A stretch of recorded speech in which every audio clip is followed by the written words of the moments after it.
Assalomu alaykum do'stlar. Bizda navbatdagi mavzu bu kub o'tish qoidalari. O'zi kub o'tish nima? Kub o'tish yo'lning qarama-qarshi tomoniga chiqib, keyin ilgari egallagan tasmaga qaytish bu kub o'tish deb nomlanadi. Tasavvur qiling, siz mana bu rasmdagi yo'lda harakatlanmoqdasiz. Oldingizdagi transport vositasidan o'tish uchun oldin qarama-qarshi tomonga chiqasiz. So'ngra ilgari egallagan tasmangizga qaytib o'tasiz. Bu holat kub o'tish deb nomlanadi. Mana bu rasmda esa siz oldingizdagi transport vositasidan bir yo'nalishda o'tasiz. Ya'ni qarama-qarshiga chiqilmaydi bu joyda. Bir yo'nalishda boshqa transport vositasidan tezroq harakatlanish bu o'zib ketish deb aytiladi. Tushundingizmi farqini? Demak, qarama-qarshiga chiqsak kub o'tish, bir yo'nalishda boshqa transport vositasidan ortiq tezlikda harakatlanish esa o'zib ketish deb nomlanadi. Shu bo'yicha tushadigan test savollarini yechib chiqamiz.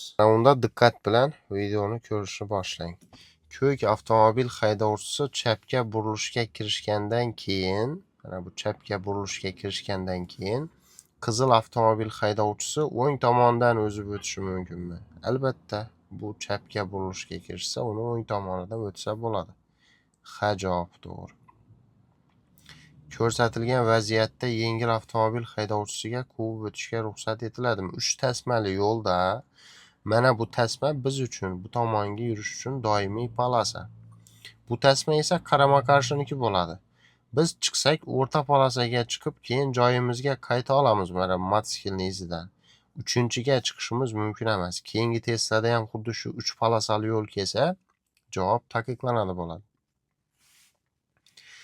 Mototsikl haydovchisi qoidani buzayaptimi? Yo'q.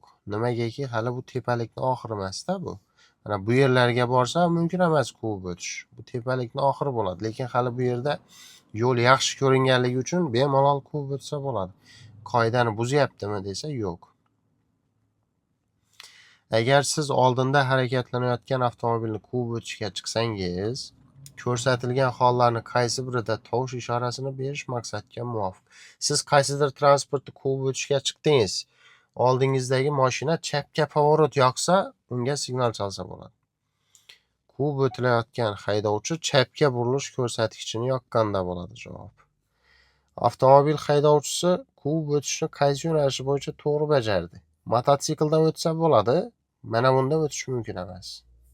Shunda qaysi bo'yicha to'g'ri desa, mana bu B bo'yicha to'g'ri bo'ladi. Bunday vaziyatda qizil avtomobil haydovchisi kub o'tishga ruxsat etiladimi? Yana shu 3 ta tasmali yo'l, 3-tasmaga chiqish mumkin emas. Mana motoning iziga chiqsa bo'lardi. 3-ga taqiqlanadi. Javob taqiqlangan. Bu joyda kub o'tishga ruxsat etiladimi? Haligi mototsikl tepalikning oxiridan emas edi, shuning uchun unga ruxsat deganmiz, lekin hozir bu mashina kub o'taman deguncha o'zi tepalikning oxiriga borib qoladi-da. Shuning uchun bunga ham taqiqlanadi. Avtopoyezd shu vaziyatda agar u 40 km/soatdan kam tezlik bilan harakat qilayotgan bo'lsa, kub o'tishga ruxsat etiladimi? Bu yerda kub o'tish mumkin emas, chunki biz asosiy yo'lda bo'lsak kub o'tsak bo'ladi. Teng ahamiyatli yo'lda mumkin emas, taqiqlanadi. Avtomobil haydovchisi uni boshqa transport vositalari kub o'tayotganda qanday harakat qilish kerak? Sizni kimdir kub o'tishga chiqsa, harakat bo'lakini o'zgartirmay o'ngga burilish ishorasini berishi degani bu xato. Harakat tezligini oshirish yoki boshqa xatti-harakatlar bilan kub o'tishga to'sqinlik qilish taqiqlanadi. Qilmasligi kerak deyapti.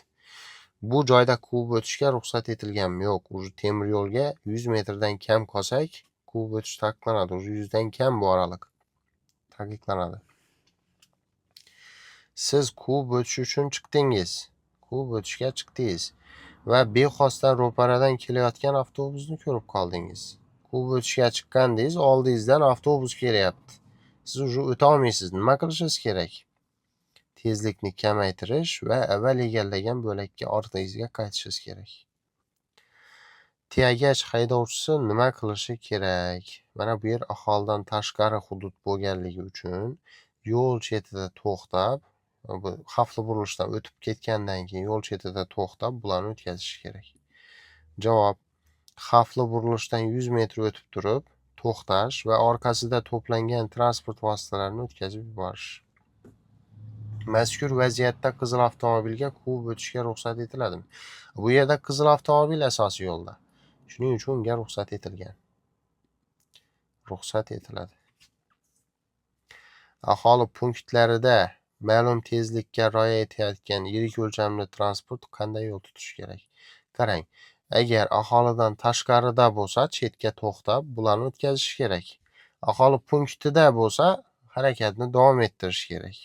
Hozir aholi punktida deyapti, harakatni davom ettirish javobi to'g'ri. Mazkur vaziyatda quvib o'tishga ruxsat etilganmi? Yana temir yo'lga biz 100 metrdan kam qolganimizda quvib o'tish taqiqlanadi. Taqiqlangan. Quvib o'tish nima? Quvib o'tish bu bir yoki bir nechta transport vositalarini yo'lni qarama-qarshi tomoniga chiqib, so'ngra ilgari egallagan bo'lakka qaytish bilan bog'liq bo'lgan harakat. Shuning uchun javob bir yoki bir nechta transport vositalarini qarama-qarshi tomonga chiqib o'zib ketish deb nomlanadi. Haydovchi quvib o'tishni boshlashdan oldin nimaga ishonch hosil qilishi kerak? Quvib o'tishni boshlashdan oldin quvib o'tilayotgan transport vositasidan ancha tezroq harakatlanishiga yo'q. U chiqishga mo'ljallangan yo'l qismi 1000 metr masofada bo'sh bo'lishi. Bu quvib o'tishga 1 kilometr kerak emas bizga. Shu bo'lak bo'yicha oldinda harakatlanayotgan transport vositasining haydovchisi chapga burilish haqida ishora bermaganiga. Mana bu to'g'ri javob.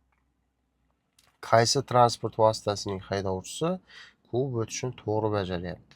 Biz aytganmiz, chiqsak, mana bu o'rta tasmaga chiqishimiz mumkin, mana bu yashilga o'xshab. 3-tasmaga chiqish taqiqlanadi. Shuning uchun qaysi to'g'ri ekan?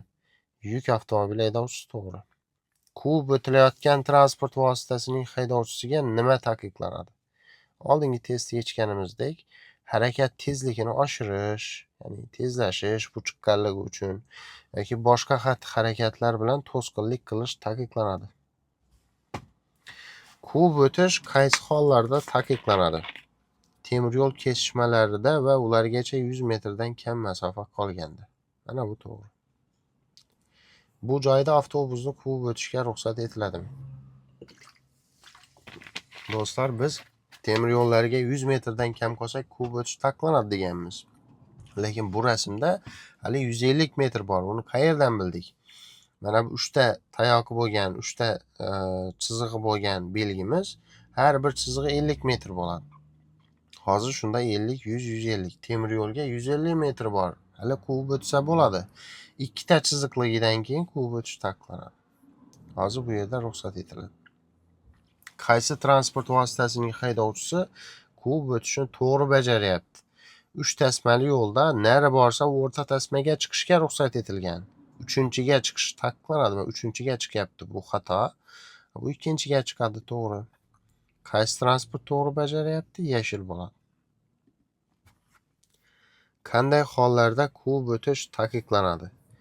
Tartibga solingan chorrahada taqiqlanadi quvib o'tish. Svetoforli chorrahada, tartibga solinmagan chorrahada asosiy bo'lib hisoblanmaydigan yo'llarda taqiqlanadi.